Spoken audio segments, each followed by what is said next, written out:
yini ngempela ama signs okuchaba futhi mawusuza u1 no2 no3 kuyobe sekuyilo uphenyane phuthuma ke uye lana la so amehlo nje meqala ebabovu aqala kakhulu ngokuthi abebovu uvusulalele okay aqala kakhulu ngokuthi abebovu uma eseqala ebabhlungu absolutely evuvukala ufuna usolo ukuthi unophenyane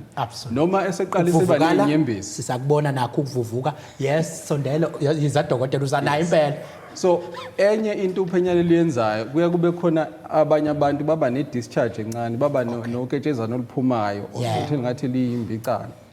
kube yimbici so uma kwenzeka lokho futhi ufuna ngathi ungasola ukuthi mhlambe ngenzeka ukuthi uphenyane uye eclinic engaseduzana okay yes shuthi usizo kwesibe sesilithola kuphi eclinic okay mhlambe kodwa angiede nje ukuthi okubaleke kakhulu kune clinic ukuthi uvikele nomndeni wakho okay angibeke nje emakhodi nje namhlanje sithole umndeni obunophenyane kusukela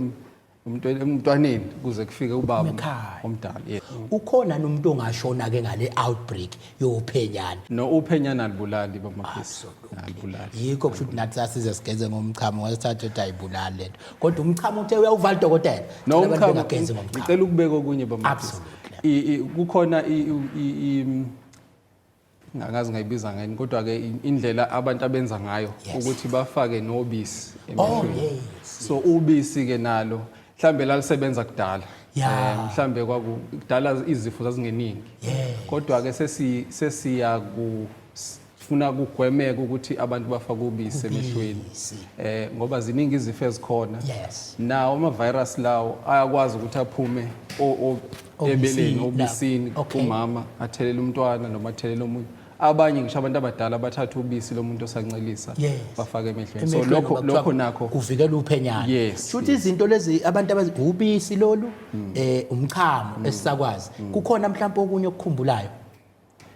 well okwamanje lokho kuphela kuningi kwabantu abakufakayo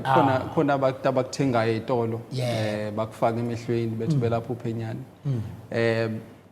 lokho akukho tested asikuhlolile thina sazi ukuthi kusebenza kanjani so